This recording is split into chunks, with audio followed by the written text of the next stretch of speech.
The Bold and the Beautiful, Hope's love triangle ignites emotional chaos amid Forrester triumph. Tuesday's episode of The Bold and the Beautiful opens with warmth and tenderness but wastes no time. Plunging into emotional wreckage. At the center of the storm is Hope Logan, caught in an excruciating triangle between the stability of Carter Walton and the enduring pull of her past with Liam Spencer. What begins as a sweet moment between father and daughter quickly spirals into a gut-wrenching confrontation with everything Hope thought she'd put behind her. Beth Spencer's father-daughter dance rehearsal with Liam sets the stage. It's a small moment, simple and heartfelt, but it cuts deep. As Beth twirls under Liam's guiding hand, she radiates joy. Her laughter fills the air, pure and unguarded. It's a picture-perfect moment between a child and her father. A portrait of a bond that has endured storms and still stands strong. Yet for Hope, watching from the sidelines, it becomes a painful reminder of everything she once had, everything she thought she could move past, and everything she might still lose. Hope sees not just a father being there for his daughter. She sees the man who once stood by her side, who helped raise Beth from the moment she entered their lives, who gave her memories wrapped in trust and love. That bond never truly disappeared. Time, distance, even betrayal couldn't erase the foundation Liam and Hope had built. As Beth smiles up at her father, Hope feels her composure crack. Because deep down, she still loves him. The truth is cruel in its simplicity. Hope never stopped loving Liam. She buried that truth, suppressed it, tried to silence it with logic and new commitments. But emotion has no expiration date. And in that room, with her daughter dancing and her ex-husband laughing, everything she's fought to suppress comes flooding back. It's overwhelming. It's terrifying. It's real. But she's not free. Hope is with Carter Walton now, a man who has done nothing but support, protect, and love her. A man who stood by her when her world crumbled. A man who offered a new chapter, one filled with stability and sincerity. He's everything she should want. He's everything she told herself she needed. He's the safe choice, the strong choice, the right choice. But sometimes the heart doesn't care about right. And now Hope stands on the edge of a devastating decision. Her loyalty to Carter is more than romantic. It's a moral obligation, a promise, a declaration that she's moved forward. But the feelings she still holds for Liam threaten to undo that commitment. If she leans into what she truly feels, she risks everything. Not just her relationship with Carter, but her integrity, her future, and possibly her daughter's sense of security. Across town, the Forrester Creations showroom buzzes with creative energy. Eric, Ridge, Brooke, Carter, and newcomer Daphne Rose gather to preview the new collection. A dazzling array of craftsmanship that underscores the company's ongoing dominance in the fashion world. The team beams with pride as they walk through the latest designs, celebrating the culmination of months of vision, precision, and relentless dedication. Eric is invigorated. Ridge is focused. Brooke is luminous in her element. Even Carter, unaware of the storm brewing in his personal life, stands confidently, excited for what's ahead. They're a powerhouse of talent and legacy, and the collection reflects that strength. But just beyond that professional triumph, personal destruction looms. Hope, though not physically present at the showroom, haunts the moment like a ghost. Carter smiles, unaware. He speaks of future plans, next steps in the campaign, the road ahead for Forrester Creations. What he doesn't know is that while he speaks of this, Hope is quietly unraveling. Her thoughts consumed not by the future she's supposed to want, but by the past she never fully let go of. Hope's internal conflict is a silent scream. Torn between two men who both love her in different ways, she finds herself paralyzed by indecision. Carter offers a clear, stable path. But Liam is the one who still stirs her soul. It's not lust. It's not nostalgia. It's love, unfinished and unresolved. And it's clawing its way to the surface. The emotional paradox is suffocating. Choosing Carter means leaving behind the possibility of reuniting her family, of giving Beth a home where her parents are together. But choosing Liam means destroying the life she's built with a man who has done nothing but love her faithfully. It's not about who is better. It's about what Hope can live with, and what she can't live without. The father-daughter dance serves as a cruel metaphor. Watching Beth spin in Liam's arms, Hope sees the life that once was. The life that could be again. But standing in that same image is the reminder of her commitment to Carter. The man who represents everything she told herself she wanted after everything with Liam fell apart. Carter doesn't just offer love. He offers a second chance to be loved well. How can she turn her back on that? Yet, as she watches Liam smile down at Beth, so at ease, so naturally paternal, the conflict tightens its grip. Hope sees not just a man. She sees a father, a partner, a history, a home, and that is something Carter, for all his qualities, can never replicate. Still, commitment isn't about convenience. It's not about comfort. It's about choice. And right now, Hope has made one. She's engaged to Carter. She owes him honesty. She owes him clarity. And if she's not all in, then staying is its own betrayal. But breaking that engagement comes with consequences. Carter's love is pure, but his heartbreak will be devastating. And Hope knows that once she crosses that line, there is no going back. Liam is not a guaranteed happy ending. Their history is full of hurt and missteps. There is risk in returning. But there's also truth. The weight of the decision is crushing. Her heart pulls her one way. Her honor pulls another. And the longer she hesitates, the more destruction she risks causing, both for herself and the men who love her. The emotional climax builds quietly, beneath the surface of polished couture and smiles in the showroom. The Forrester family celebrates a creative milestone, oblivious to the emotional implosion unfolding around them. But it won't stay hidden forever. Sooner or later, choices will be made, lines will be crossed, and lives will be changed. Hope's story is no longer just about love. It's about responsibility, about motherhood, about being true to herself while trying not to break others in the process.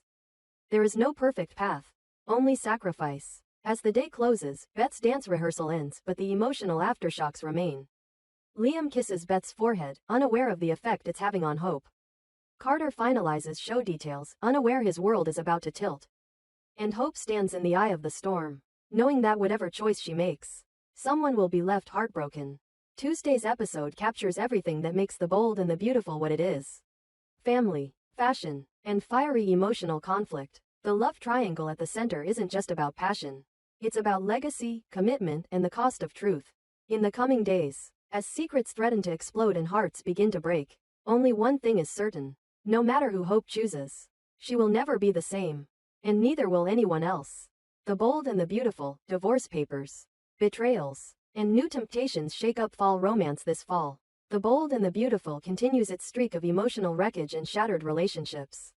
With one more couple heading straight toward a breaking point, every sign now points to a devastating split between Deacon Sharp and the one woman no one dares cross, Sheila Carter. After months of lies, manipulation, and secrets too dark to bury, Deacon has finally reached the edge.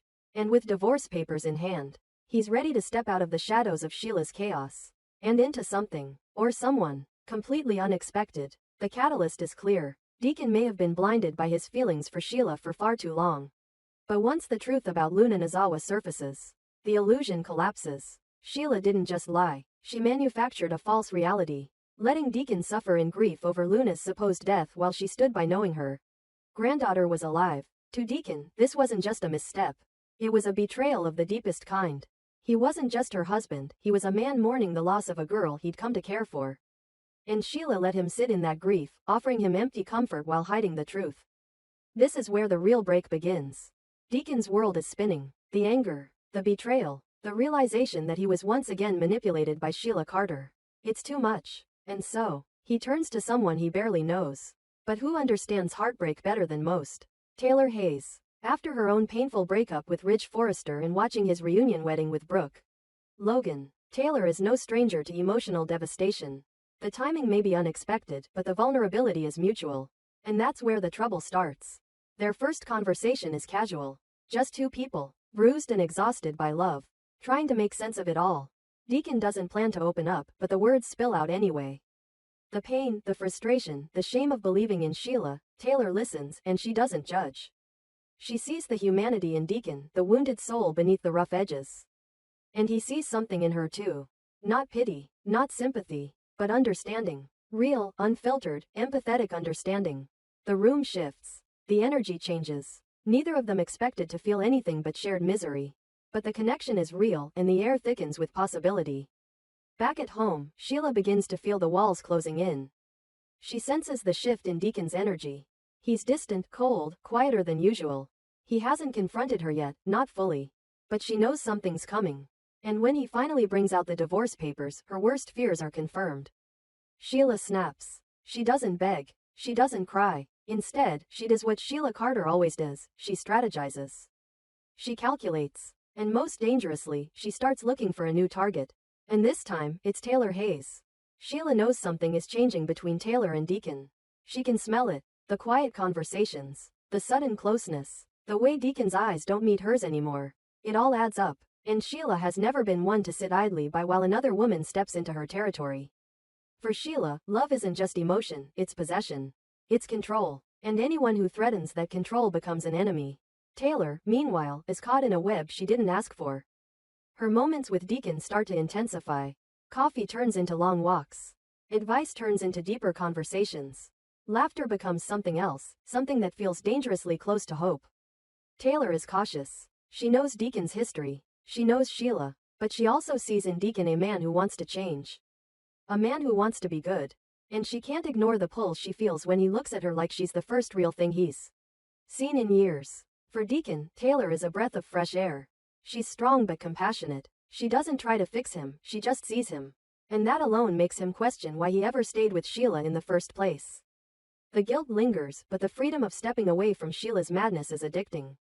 And Taylor, even in her own grief, offers a kind of peace he never thought he'd find. But peace is short-lived in the bold and the beautiful. Sheila's next move is brewing. And it won't be subtle. She shows up at Il Giardino unexpectedly, cornering Deacon after hours. She doesn't shout. She doesn't scream. Instead, she reminds him of everything they shared, every promise, every moment of twisted loyalty. She tries to pull him back, to make him feel like the bad guy for walking away. But Deacon stands firm. For once, he sees her clearly. And nothing she says can unring the bell of betrayal. Then, she drops the warning. You're not the only one who can hurt people, Deacon. You're not the only one who knows how to destroy something. The threat is clear. Sheila doesn't just lose. She retaliates. Taylor becomes her focus. She begins to dig, looking for weaknesses, for vulnerabilities. She watches Taylor from afar, always just out of sight. A car parked a little too long outside her office. A stranger standing across the street. The tension builds. Taylor senses it. She tells Ridge. She tells Brooke. But she doesn't tell Deacon, not yet. Because Taylor, for all her strength, is scared. The romance between her and Deacon begins to move faster now. Their chemistry deepens. One night, after too much wine and too much truth, they kiss. And it's not just a spark. It's a fire that's been quietly burning between them since the day they met. But it's not just passion, it's vulnerability. And that's what makes it dangerous. Because Sheila is watching. And she's not going to let Deacon go without a fight. The battle lines are drawn. Deacon, newly separated, finds himself caught between trying to build something honest with Taylor and fending off the destructive orbit of Sheila. Taylor, newly open to something new, realizes that stepping into Deacon's world may come at a price she can't afford to pay. And Sheila, unpredictable and vengeful, is just getting started. This isn't just about love anymore. It's about survival. As the bold and the beautiful rolls through fall, the stakes keep rising. Deacon's divorce is only the beginning. His past with Sheila, his future with Taylor, and the dangerous collision of both promise a season of heartbreak, confrontation, and possibly tragedy. Because in a world where no relationship is safe, where every secret is a weapon, and where every romantic spark carries the threat of explosion, one truth remains. No one escapes unscathed. Stay tuned.